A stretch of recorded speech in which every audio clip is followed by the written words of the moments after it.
Hello, everyone. I thought today was a good time to take everyone down memory lane and remind you of another Transformer toy line no one really tends to talk about anymore. And today, it's going to be the original Transformers universe.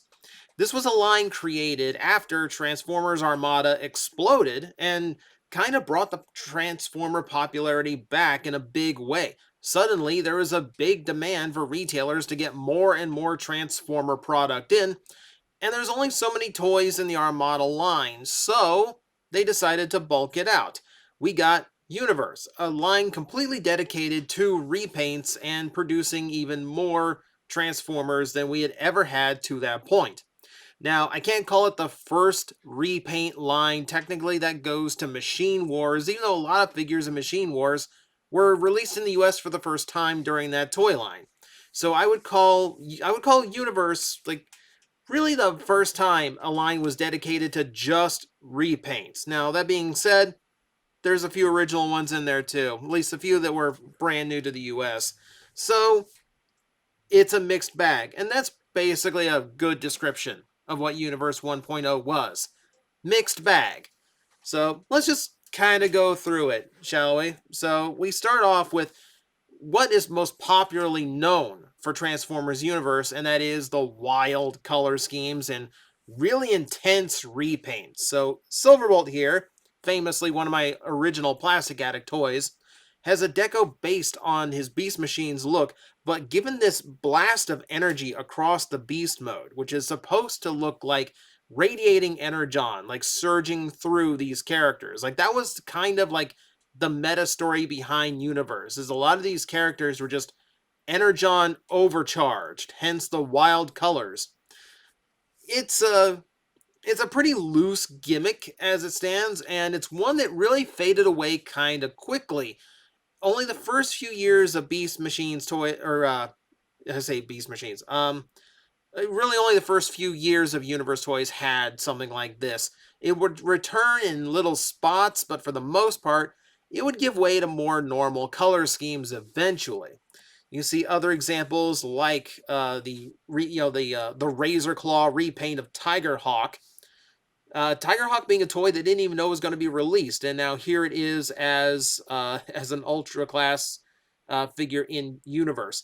This one, last I checked, is actually pretty hard to get now. This was a pretty popular repaint. I would argue more popular than the first release.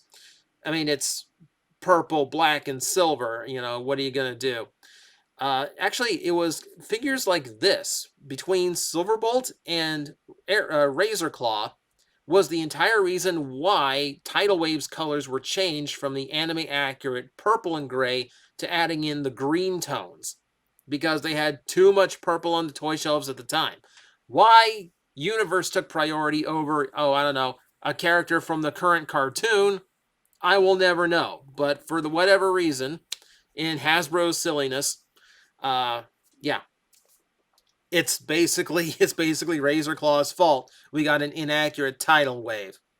Now, as far as wild color schemes go in the earlier years of Universe, nothing really beats Depth Charge for me.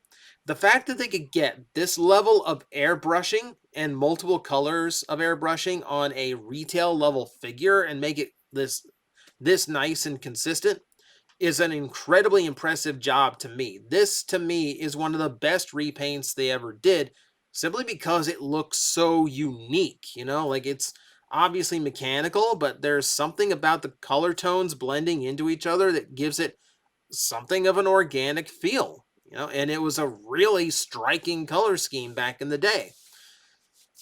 This is the kind of thing people think of first when they think of Transformers Universe 1.0, but it's hardly the only thing it ever did. For instance, it was a bastion of reusing molds that had never gotten a chance to be reused before, and generally in some kind of homage color scheme. We have the deluxe Beast Machines, either Jetstorm or the Jet Drone, whichever you want to think of it as, redone into Skywarp colors, which actually completes the duo of him and Cyclonus from the previous Bakan OTFCC fiction that was going on that around that time. Again, Purple and black and silver. Really hard color scheme to get wrong. Looks fantastic on this figure. And it's one of the early ones that kind of opened up the doors a little bit. So more and more homages started happening. Universe kind of became what there's a thing in the Unicron trilogy where a toy would come out and then later on would be repainted in something that is referential and homaging the past. Hot Shot would eventually be done in, Hot Rod colors, or, like Breakdown from Cybertron was eventually done as Cup. Things like that. The new mold can be whatever color scheme it wants, and then the repaint can play on nostalgia by homaging a past character fans love. Kind of an interesting little scheme. So Universe kind of turned into the exact same kind of format. You see what is supposed to be Ratchet here done from RID 2001 X-Brawn. It doesn't really work, but it was an attempt. Ratchet here also has a weird distinction between him and Inferno. Inferno being the 2001 Prowl, so it actually looks like Red Alert, not Inferno, and is actually Beast Wars Inferno. It's a confusing story. Point being, Ratchet and Inferno were actually released under a subline of Universe called Machine Robot Rescue, a term Hasbro trademarked specifically to try and block Machine Robo from coming to the US. Now, Bandai never made that attempt, whether that was because of the trademark filing or just because they lacked interest. We don't know, and we will never know. It's just interesting to me that Hasbro got that petty that they would actually trademark a competitor's name or something similar enough that they could dispute it if they were to ever try anything. Keep in mind, Machine Robo wasn't exactly at the highest point, in the mid 2000s, so I'm not even sure why they were thinking like competition, but just in case. So it's a weird distinction. Petty is what I would call it. It was also a chance to get toys out, like I said, that had only been done at retail once before. Great for people who either didn't like the color scheme the first time it came around, or really liked the toy and just missed out on it. We have King Atlas. So remember, this is it's based on Die Atlas, King Atlas. So you see where we're getting this. So it was once upon a time Skyquake in Europe. In America, it was Machine Wars Starscream. This getting a much more loving paint job. There's battle wear to it. There's panel lining. It's a far more dynamic color scheme.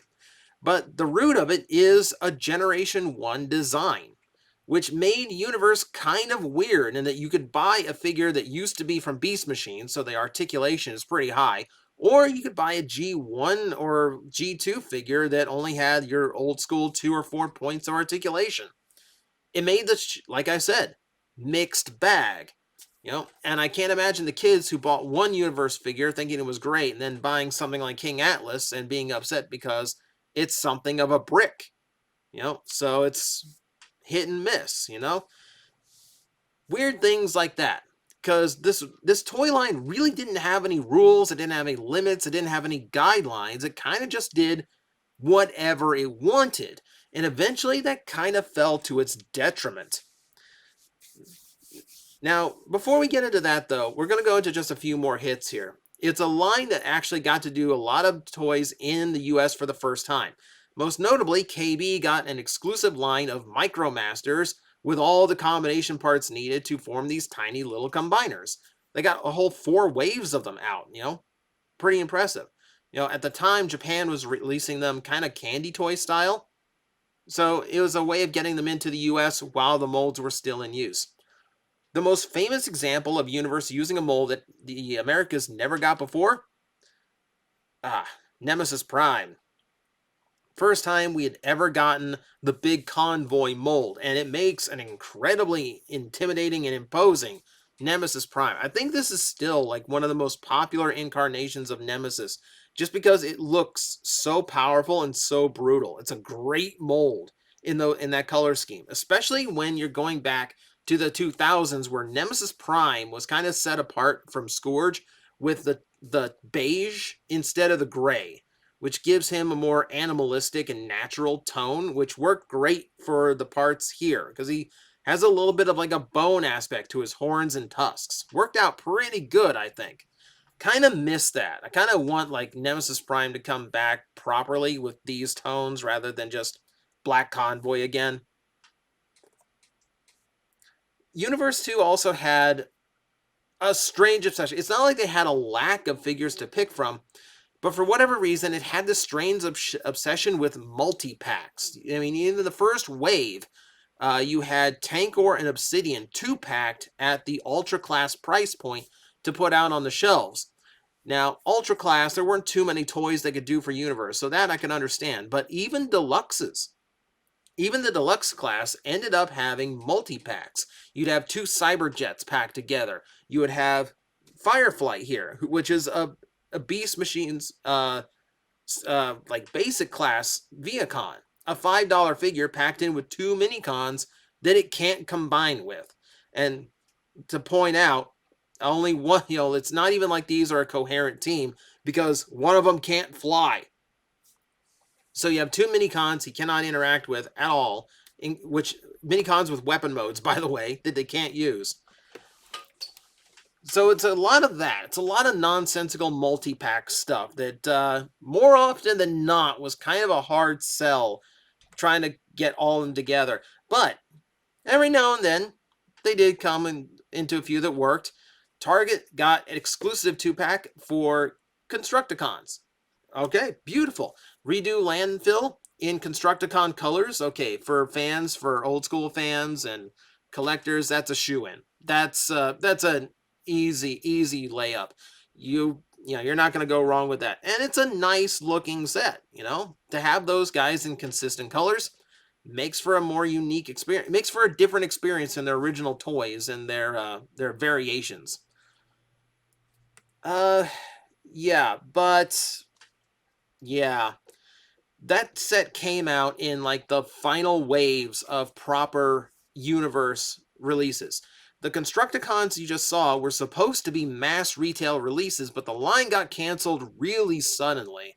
Probably because retailers just didn't want the line anymore. What you see here, Knight/Cheetor, was the first wave of deluxes with the Universe line's first packaging refresh, which is supposed to convince retailers, okay, we're freshening things up, new product, new everything, it's like the same branding, but we're trying to mix it up a little bit to make it more enticing. It's supposed to be a do-over. Now, I visited my Target quite often. It was like, less than 10 minutes from my house. It's where I ran errands all the time. This was pretty, like I saw this toy section a lot. So, when we actually got these in for the first time, I was actually surprised to find they were on clearance. Brand new package refresh Transformers on clearance. Yeah, that is not a good sign. That is really not a good sign for a toy line. Which is a shame because this is the first wave that kind of went back to the origins of Universe 1.0.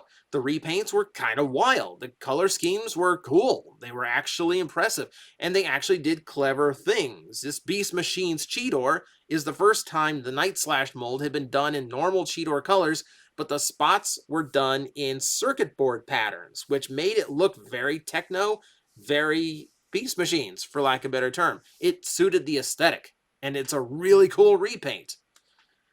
Not good enough, and too little too late. By this point, Universe kind of descended into just doing a lot of homages and a lot of just like older figures that weren't going to be bought by kids, so it just kind of started to degrade very quickly.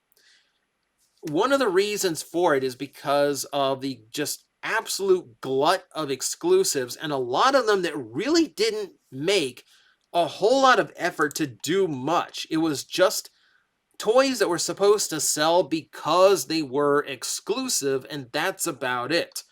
This Optimus Prime before you, it's 2001 Optimus. But you can see it's not very different from the original RID Prime. The chrome wasn't even changed on the smaller robot mode. It's mostly just switching out the red for the red for the yellow. There's a few other changes too, but really it was made in, really, like, it got away with such a bland color scheme basically because it was an exclusive. So it could do whatever it wanted. The Ultra Magnus that went with it, literally the only change was to take the blue to black. That's it. That's the whole exclusive. Go to Sam's Club, go buy it.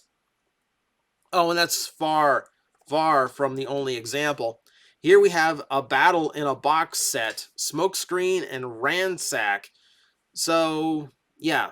If you're taking a look here, one, the Smokescreen is the exact same figure from Armada. It's got the same tones of orange and blue, but all they've done is swap the plastic around. So it's essentially using the same colors, just mixed out around a little bit differently. It's not that inspired. The Refute is even worse. The Refute's one of the worst in my opinion because all it really does is swap the white plastic on hoist and turns it purple. These multi-packs had some of the worst and some of the laziest repaint jobs Transformers has ever seen. Whether that was, Armada Sideswipe retools that just changed the primary color, or things like Crystal Widow, which was Universe Black Arachnia, where they took the yellow plastic and made it slightly more orange, and they called it a brand new character. That's the new release.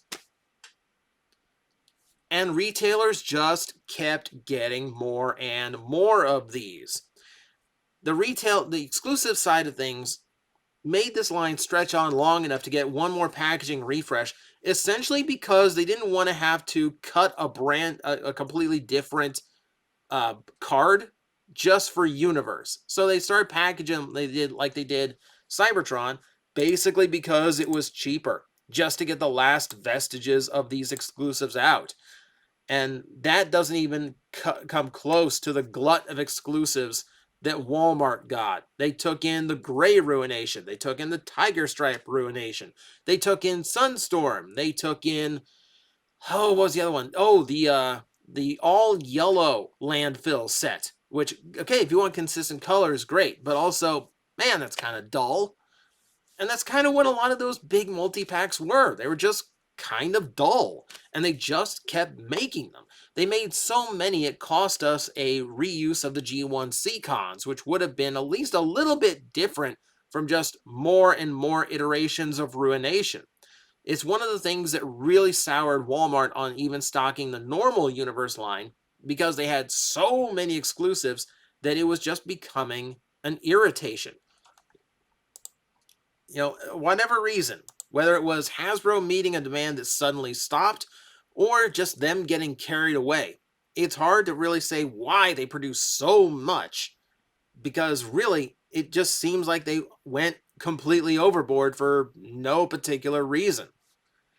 After this, Universe really does just kind of end up in a sad state. It just basically became the catch-all term for whatever little reissue or lower market release they wanted to do. Things like Backstop here ended up at clearance stores, even dollar stores, and Universe and its refreshed packaging pretty much exclusively existed at stores like that. And it basically just redid old figures and didn't really do anything new after that. The only new color schemes that came out, the only new repaints after that, were of Spy Changers. And once again, they went to the homage direction, where they just took Spy Changers and started making G1 characters out of them. That's pretty much the last vestige of Universe producing anything new. The only new mold that would ever come out under the Universe branding would end up being the Aveo Swerve, which we've talked about here on the channel before.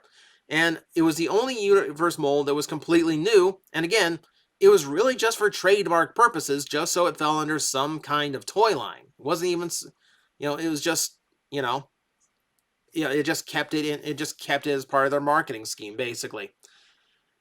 So that, my friends, is the story of Transformers Universe. I could go on about the comic book series too, which was being handled by 3H, the BotCon, the people who had like the official Transformer Club at the time, convention at the time, and they weren't great. They were not really great at getting issues out or completing storylines, so it's kind of a moot point to even try and make anything of it. We're here to talk about the toys, and the toys had a lot of inspiration to start with, and it just seems like they just fell into a trap of just trying, the least amount of effort to get the most out of what they were doing. So a lot of what ended up being like, what ends up being Universe's legacy is just a lot of half-hearted attempts to produce new Transformers without actually creating anything interesting. It's a line of mediocrity, except at the very beginning and the very end, where they're actually trying. So once again, I fall back to the statement: the entire line ends up being a mixed bag. So thank you for joining me. I'm not sure how many out there still remember Universe or even like actively think about it, but it's a interesting part of Transformers history, if only for those little hits of adventurous nature that got through all of the homages and easy recolors. Because for a few brief moments, Universe did some really special things and led to some interesting developments in future Transformers. It's just, it didn't do enough of it. It's just, I don't know, I just remember it for not trying hard enough. But that's just an outside observer's opinion. So, thank you for watching. Hope this brought back some memories or taught you something. Never know how you're going to react to it. But thank you guys for watching. I appreciate you watching. And I will see you next time. Guys, I am facing the most powerful enemy any YouTuber can face, the algorithm, and I need your help to defeat him. Hit the like button, hit the subscribe button, hit the notification bell, and leave a comment. Every time you do, we attack that algorithm and we drive it back until it can no longer defeat this channel. Thank you very much.